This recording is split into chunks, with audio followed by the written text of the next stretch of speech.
Bueno, chicos, como ya nos habíamos conocido anteriormente y habíamos hablado un poquito sobre el coaching educativo, cuáles eran los beneficios que traía, pues el día de hoy vamos a presentar el módulo 3. Y el módulo 3 trata sobre la estructura del coaching educativo y las técnicas. Vamos a empezar viendo un poco sobre el coaching a los alumnos. Vamos a separarlos en varios grupos: alumnos, padres de familia y docentes. ¿Ok? Vamos a empezar por el tema del coaching a los alumnos. Ustedes saben que muchas veces los estudiantes pues tienen muchas dudas, miedos, miles de preguntas, se sienten muchas veces desorientados y este tema hace que se frustren. Entonces es necesaria esta atención personalizada. Esa atención personalizada va a hacer que el estudiante se sienta seguro y sienta que a su lado tiene un compañero. Y este compañero es el coach. Es un progreso lento pero continuo. Es decir, yo como profesor no me voy a colocar al lado del estudiante 1, 2, 3 días y al quinto día le voy a decir sí, ya, caso resuelto, porque aquí no se trata de resolver casos, se trata de dar las herramientas necesarias para que finalmente el estudiante pueda tomar sus propias decisiones. Gracias a esta atención personalizada que vamos a tener con ellos, vamos a lograr que esos malos hábitos se dejen atrás, que las creencias o costumbres que tengan, ellos mismos validen y digan no van bien y cambien, ¿no? Es por eso que gracias a todo este proceso de coaching van a lograr adquirir nuevas estrategias de aprendizaje y esto les va a permitir pues obtener una visión, ¿no?, acerca de lo que viene para ellos, de lo que va más allá de, y no se van a centrar solamente en lo que ocurre, sino que en lo que puede ocurrir. Es por eso que en el coaching educativo, en el coaching a los alumnos, este proceso de transición es muy importante porque hay que tener muchísima paciencia y llevar el paso a paso. Tiene muchas fases, por supuesto, y vamos a mencionar cuáles son estas fases. Vas a empezar con una fase 0, que es análisis de grupo y nivel de desempeño de la clase. Es decir, primero vas a ver cómo los alumnos se desenvuelven en clase, a nivel grupal. Cuál es ese comportamiento con compañeros y cómo va ese comportamiento individual, pero el comportamiento individual cuando hay gente a su alrededor. Porque algunos estudiantes pueden tener un comportamiento individual cuando no hay nadie y otro comportamiento cuando hay otras personas, ¿no? Entonces, en ese momento, pues nosotros como coach vemos qué tipos de liderazgo, estilos de aprendizaje se están aplicando y comportamiento. Luego pasamos a la fase 1, que es planificar metas y logros. Una vez que ya se ha analizado ese tema, una vez que ya sabemos y tenemos una idea de lo que ocurre con cada estudiante a nivel individual y a nivel grupal, pues vamos a orientar estas metas y vamos a hacer que se reflexione, ¿no?, en base a las actitudes, ver cuáles son los miedos, los temores, los obstáculos que se tiene ahorita, en el presente. En la fase 2 ya es más una vez que ya conocemos eso, viene la motivación, ¿no? Tienes que ver la manera de generar un clima de confianza. Puedes decirle al alumno, no sé, voy a salir unos minutos, y lo dejas al alumno a cargo de la clase unos minutos. No sé, al que tú creas que va a poner las reglas sobre la mesa. Por ejemplo, vas a decir, bien, vamos a nombrar a 4 líderes que van a promover la creatividad en grupos, etcétera, ¿no? Entonces, a través de esto vas a desarrollar el criterio del alumno y el alumno se va a sentir motivado porque vas a ver que está cumpliendo y está haciendo algo. Es muy importante tener en cuenta, en la fase 2, que es la de motivación, que debe haber un equilibrio, porque hay dos tipos de motivación, ¿no? La intrínseca, que es la que está generada por el propio alumno se automotiva, por así decirlo, y la extrínseca, que ya es generada por el entorno, ¿no? Que es lo que pasa alrededor del alumno que hace que se motive. Por ejemplo, un tío va a llegar de viaje, entonces el alumno está súper motivado y va a la clase feliz y hace todo lo que se propone ese día. Y una motivación intrínseca es que él mismo reconoce pues que estás imaginando, ¿no? Está siendo reconocido por el profesor o reconocida por el profesor, entonces él mismo dice, mira, el profesor está reconociendo, está notando que yo tengo un progreso, entonces me automotivo y al día siguiente voy a ir súper feliz a la clase y voy a proponerle algo al profesor. Entonces, esos dos caminos, esos dos tipos de motivación deben tener un equilibrio. En la fase 3 ya es analizar un poquito la situación, ¿no? Frente a todo lo que el alumno ha adquirido, debemos practicar, ¿no? Practicar lo que él tiene y poner y desarrollar sus habilidades, sus actitudes, ¿no? Buscar esas oportunidades para ponerla en práctica, como decía, hacer algún tipo de dinámica con ellos. No necesariamente todo el día vamos a estar haciendo dinámicas grupales en el salón, porque de alguna manera eso agota al alumno, pero sí pequeños ejercicios como lo que digo, ¿no? Empoderar a alguien para que pueda tal vez cuidar el salón unos minutitos, en verdad son pruebas que nosotros damos, o por ejemplo, alumno A, recoge por favor los exámenes de todos, me los consolidas en un foldercito y me los das, ¿no? Estando yo como coach, yo como maestro en el salón. Entonces, no voy a detener ese proceso, voy a hacer que el alumno avance, y de esa manera voy a poder analizar esta situación, ¿no? ¿Qué es lo que pasa con este alumno en todo nivel, en todos los sentidos? Y luego ya de ese análisis, luego de haber evaluado, pues voy a poder proceder a un feedback, a una retroalimentación y decirle al alumno qué es lo que he visto, puntos positivos, puntos negativos, en qué podría mejorar, ¿no? Tiene que haber más que nada una comunicación, ¿no? En este proceso. En la fase 5 ya es replantear nuevas metas y acciones. Frente a todo lo que hemos visto, vamos a replantear lo que ya se había tomado en cuenta. Al inicio empezó con una meta, pero en el proceso esa meta puede cambiar, puede variar y se supone que siempre va a ser para bien.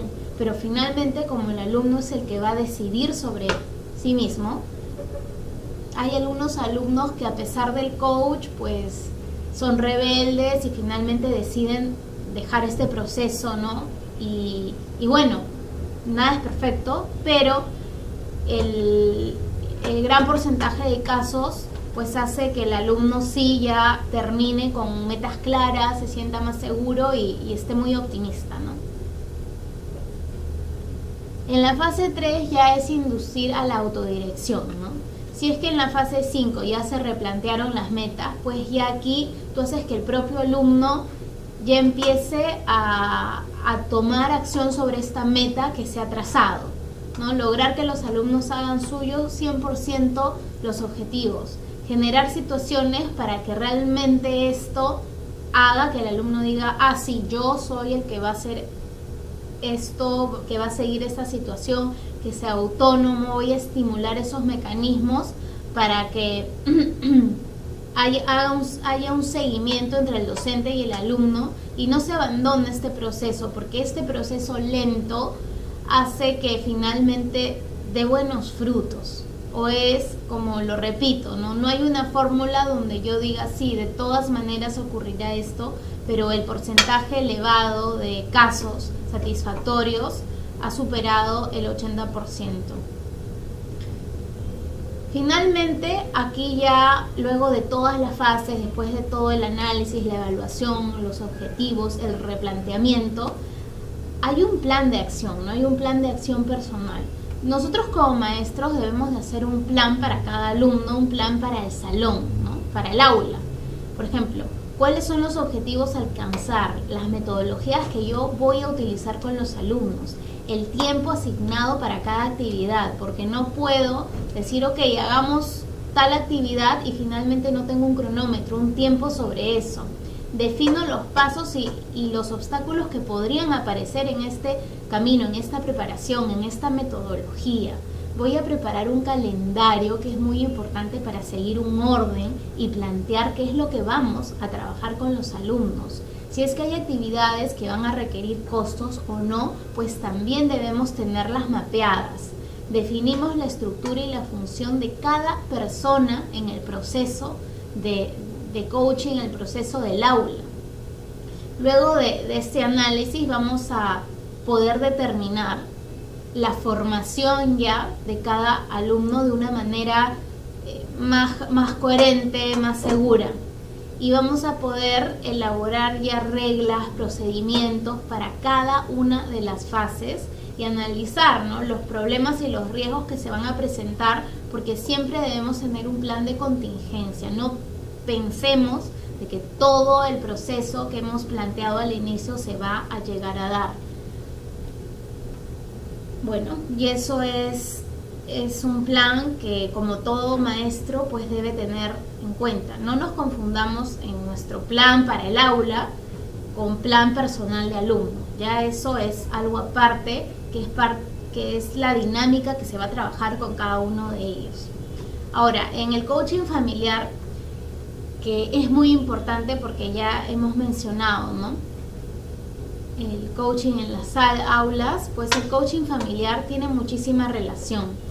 Es una metodología de acompañamiento que combina métodos, disciplinas más sólidas como la comunicación, emoción, sentido existencial y hábitos. Es decir, es un complemento, ¿no? La comunicación, las emociones tenemos el papá y la mamá, pues tiene que haber una comunicación correcta, tienen que ser pacientes, tolerantes entre ambos y todo eso transmitirle al hijo, ¿no?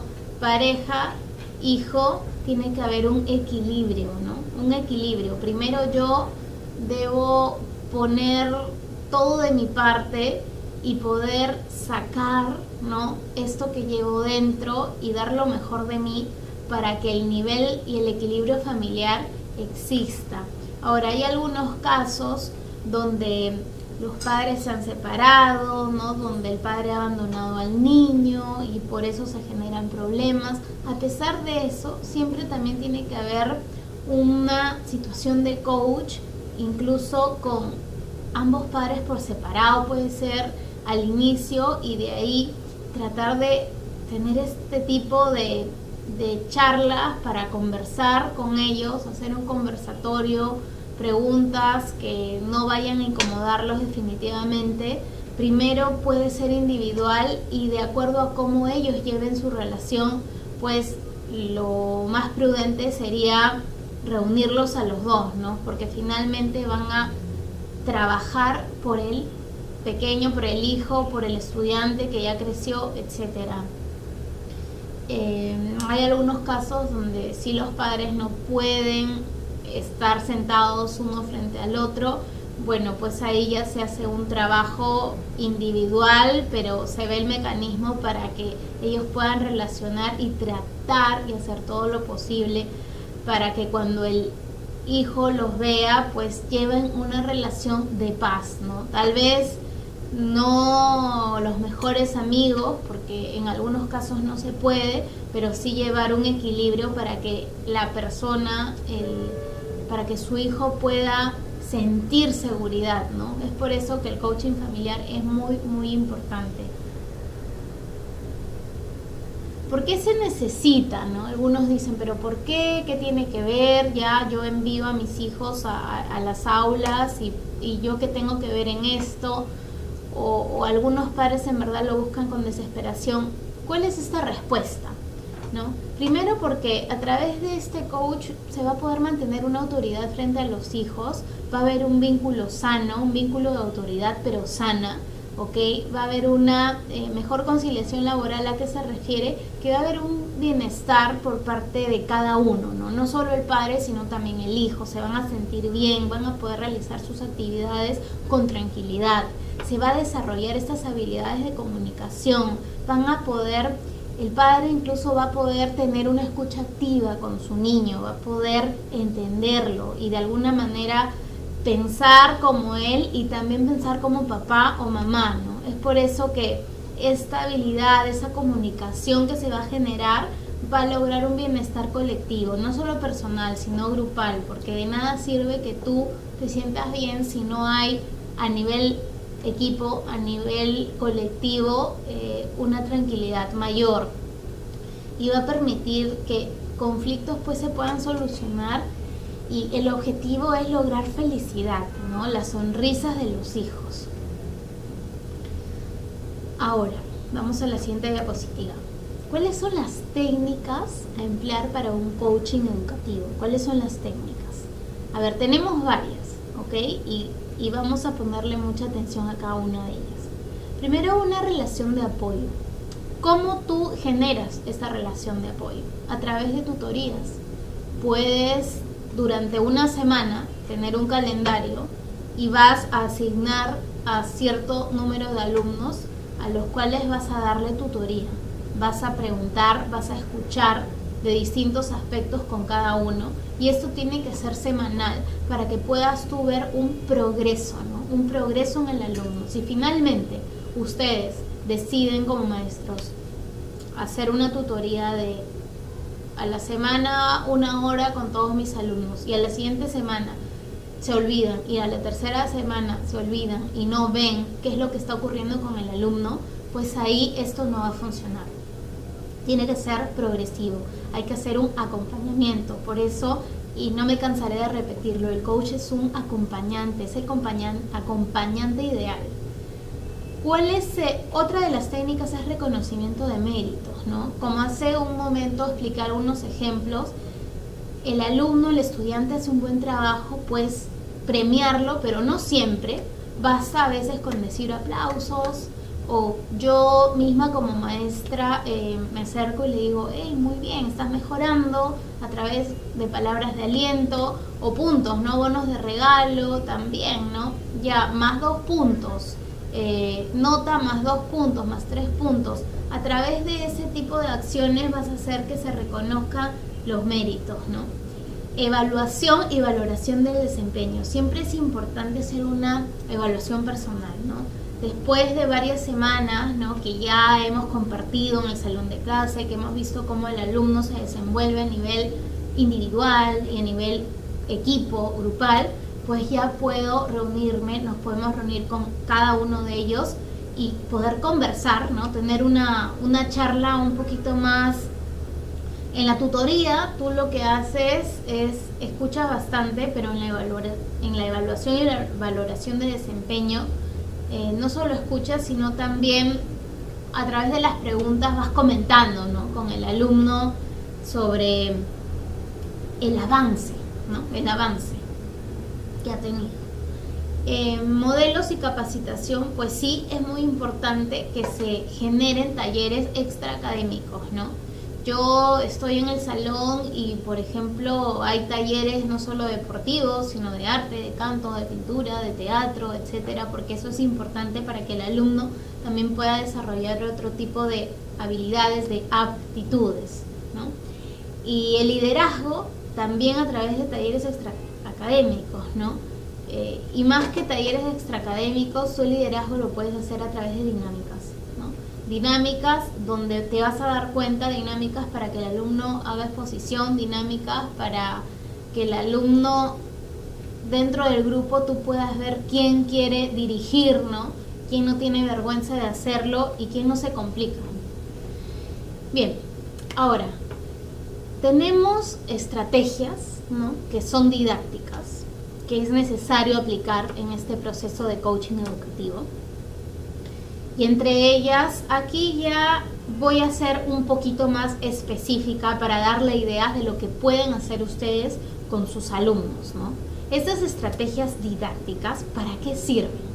Sirven para que el alumno no se aburra y pueda mantener y seguir este proceso de coaching de una manera más creativa, por así decirlo, ¿no? Más creativa y más directa también. Son estrategias didácticas, por ejemplo, ¿no? Si quieres activar conocimientos previos, ¿no? Ellos a veces, no a veces, sino siempre necesitan estar así, con la memoria, con la mente activa. Entonces, yo voy a hacer que sus conocimientos se activen a través de lluvia de ideas en el salón, ¿no? Por ejemplo, todo el mundo habla, obviamente siguiendo un orden, pero la lluvia de ideas es muy importante. El brainstorming es muy importante porque los alumnos fluyen de una manera muy libre. Hago preguntas, ellos responden. El ping pong también es muy importante. Los objetivos. Otra estrategia didáctica, ¿para qué? Para orientar la atención de los estudiantes, de los alumnos a co-instruccionales. ¿Qué significa eso? Yo lo voy a ayudar de alguna manera al alumno. Voy a hacerle preguntas cuya respuesta ya está dentro a veces de la pregunta y voy a hacer que el alumno empiece a pensar, ¿no? Voy a colocarle imágenes pidiendo explicaciones. Voy a utilizar pistas para que el alumno pueda empezar a razonar un poquito mejor, ¿no? A veces uno dice, sí, el caballo blanco de Miguel Grau, pero no tenía caballo. Entonces hay ese tipo de juegos que uno puede hacer con ellos, ¿no? Y finalmente la respuesta está ahí, ¿no? ¿Qué más? Organizar la información que se aprenderá. Claro, estas estrategias didácticas, por ejemplo, para organizar la información que ellos van a aprender, ¿cómo puedes hacer? Ya esto es un poquito más serio, ¿no? Ok, todos en clase voy a dar tal tema y quiero que hagan un mapa semántico, un cuadro sinóptico de lo que he explicado. Y ahí el alumno va a empezar a trabajar este tema de el poder del resumen, ¿no? El resumen personal, qué tan hábil es para poder llegar a unas conclusiones y para reducir información, ¿no? Ser concisos. Eso es importante y esto le va a servir para toda la vida, porque en exposiciones, en exámenes, ya cuando crezcan, incluso universidad, maestría, etcétera, pues te piden ser concreto. Y esto les va a ayudar, ¿no? A través de los mapas semánticos y cuadros sinópticos. Otra estrategia didáctica por ejemplo, ¿no? ¿Para qué? Para promover el enlace entre los conocimientos previos y los nuevos. Ok, yo estoy adquiriendo nuevos conocimientos y ya tengo otros. Entonces voy a hacer dinámicas de analogía, voy a hacer dinámicas de memoria, voy a hacer dinámicas de comparaciones, voy a desarrollar que el alumno pueda recordar, ¿no? Lo que pasó y lo que ahora está ocurriendo en distintos temas. A ver, sí. Vamos a la siguiente. Entonces, básicamente con todas las técnicas que he explicado, pues aquí yo puedo resumir, ¿no? Un poco de lo que he dicho. Básicamente se resume en dinámicas, eso es. Dinámicas, exposiciones, debates, interrogatorios, ¿no? Dice convergentes, divergentes y evaluativas, ¿ok? Donde vas a hacer que el interrogatorio parta de ti, parta de él, que sea luego del interrogatorio, durante el interrogatorio tú vas a poder evaluar, ¿no? Vas a poder llegar a conclusiones. ¿Y a qué se refiere con prácticas de proyección comunitaria? Es decir, no solamente es importante hacer la práctica dentro del salón, hacer dinámicas que tienen distintos tipos de objetivos, como lo he mencionado, ¿no? Hace un momento, didácticos, sino, por ejemplo, impulsar, incentivar lo que viene afuera, ¿no? El apoyo con la comunidad, el apoyo con tu medio ambiente, el apoyo con personas que más lo necesitan, hacer este tipo de acciones sociales que también van a hacer que el alumno desarrolle más cualidades y más aptitudes que lleva dentro. Ahora procedemos a ver los pasos o fases del coaching educativo, ¿ok? Acá, ya, a ver, tenemos seis fases, ¿ya? Y empezamos con la primera. La primera es, generas el acuerdo, ¿no? El contexto. Va a haber la regla de juego clara entre el coach y el coachee, ¿no?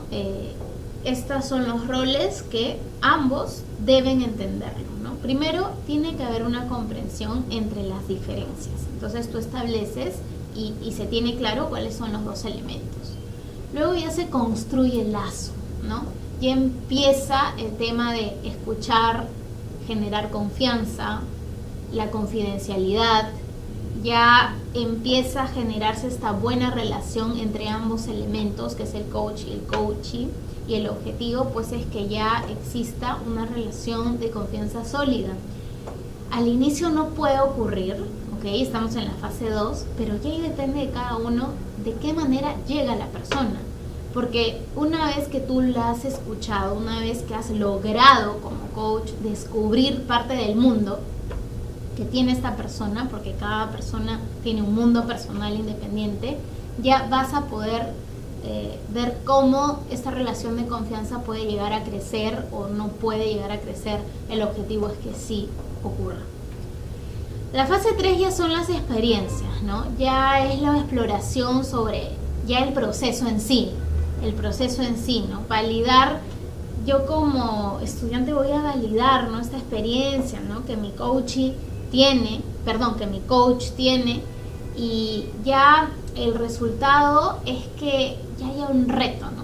Ya hay un reto, después de este trabajo, de esta confianza, después de que ya he visto un poco el panorama que tú como estudiante tienes, ya se va a crear una necesidad y va a haber un reto donde el estudiante va a saber que debe por ahí ver las maneras de llegar a él. Cuarta fase es la reflexión, ¿no?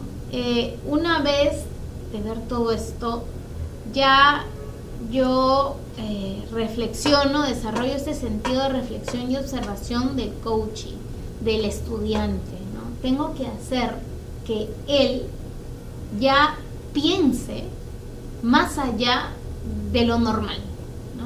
Que ya que su cerebro empiece a estar muchísimo más activado y se descubra,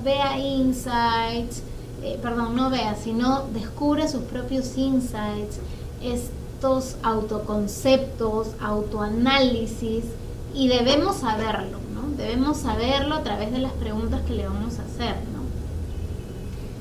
Y luego de esto ya vienen las creaciones de nuevos pensamientos, ¿no? Yo ya desarrollo esta capacidad creativa luego de que mi estudiante pensó, analizó, ya por ahí tiene varias ideas.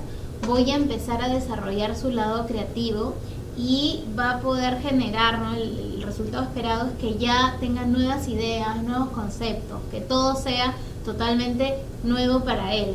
Y como punto 3 y fase 3 tenemos la integración de nuevos pensamientos y comportamientos, ¿no? Ya ahora sí va a haber un contexto donde es la prueba, ¿no? El test de prueba, por así decirlo. En los autos decimos el test drive. Entonces, ¿cuál es el resultado? La transformación, donde ahí nos vamos a dar cuenta cómo fue este proceso y a qué cambio, a qué llegó. Esto, por ejemplo, es un cuadrito, ¿no? Que lo tenemos muy resumido en las 6 fases.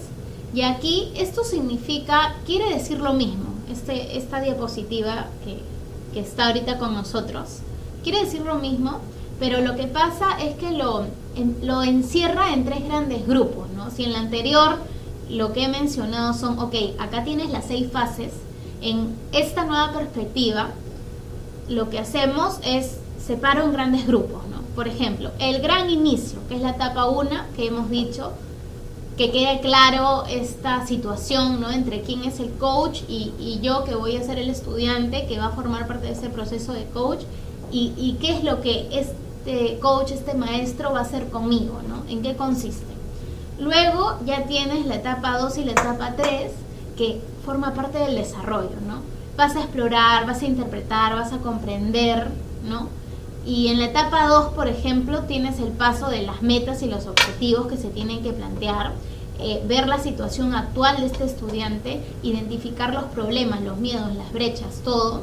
Y luego ya dentro de la etapa del desarrollo ya viene la etapa 3, que ya es el paso 5 y paso 6, que es el plan de acción. Frente a todo ese análisis ya viene un plan de acción, viene roles play, dinámicas para hacer que esta persona, este estudiante pueda soltarse. Y al final ya viene la etapa 4, que es el cierre o paso 7, que ya es la reflexión de todo y este proceso. Luego de esta reflexión yo ya creo nuevos conocimientos, nuevas ideas, ya tengo algo diferente en mi mente y hay un proceso de cambio, ¿ok? Entonces, para resumir, en esta etapa de paso o fase que ha sido presentada de distinta manera, pero significa lo mismo que la diapositiva anterior, ojo, eso quiero aclarar, no se confundan. Lo separamos pues en 3 grandes grupos, ¿no? Inicio, desarrollo, cierre. En el inicio tienes la etapa 1, que es coach y coachee se conocen, que es paso 1.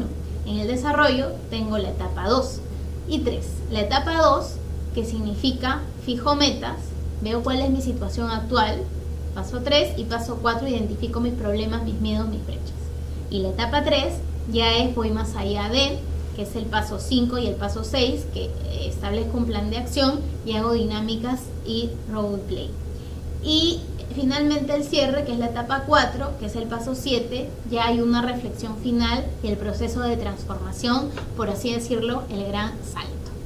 Bien, ahora, como punto 6, y ya estamos terminando este módulo, tenemos el desarrollo personal y las bases psicopedagógicas. A ver, ¿cuáles son estas bases psicopedagógicas? Es decir, todo se basa y todo nace, ¿ok?, de un aprendizaje, ¿ok? El aprendizaje es este núcleo, ¿no?, de la naturaleza de los seres humanos. En el aprendizaje tú vas a tener actitudes, aptitudes, tú aprendes condiciones intelectuales, porque aprendes cursos también, distintas materias.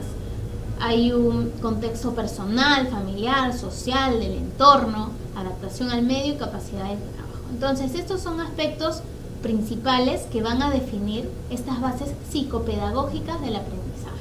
Todo esto.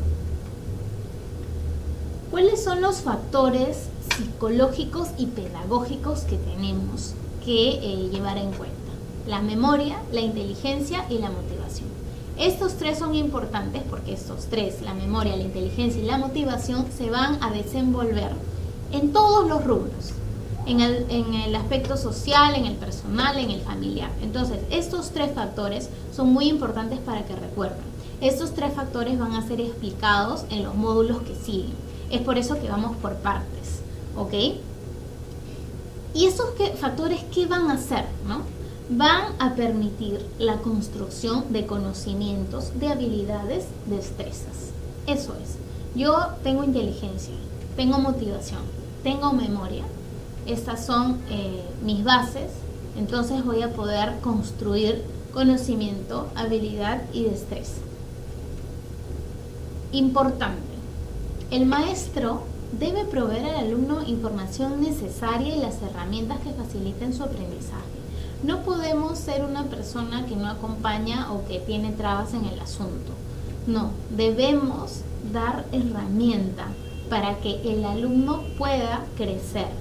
El maestro debe tener esta predisposición para ayudar. Es por eso que tanto hemos mencionado en los módulos anteriores que un coach debe ser un maestro que es coach, debe ser una persona paciente, tolerante, adaptable al cambio, de reacciones equilibradas. ¿Ok? Donde va a existir libertad porque el profesor va a querer ayudar y el alumno también va a desear aprender, ¿ok? Va a haber un puente de comunicación entre el maestro, el alumno y la familia. Eso es básico. Va a haber un puente de comunicación entre el maestro, el alumno y lo que está en su entorno. Y también intereses, expectativas y conocimientos entre el maestro y el alumno. Todo esto va a encerrar un círculo que es importante tener en cuenta. Y bueno, esto fue, bueno, aquí ya tienen algunos artículos para leer, que ya lo verán ahí colgados en la web. Y esto fue todo con respecto al módulo 3. Gracias.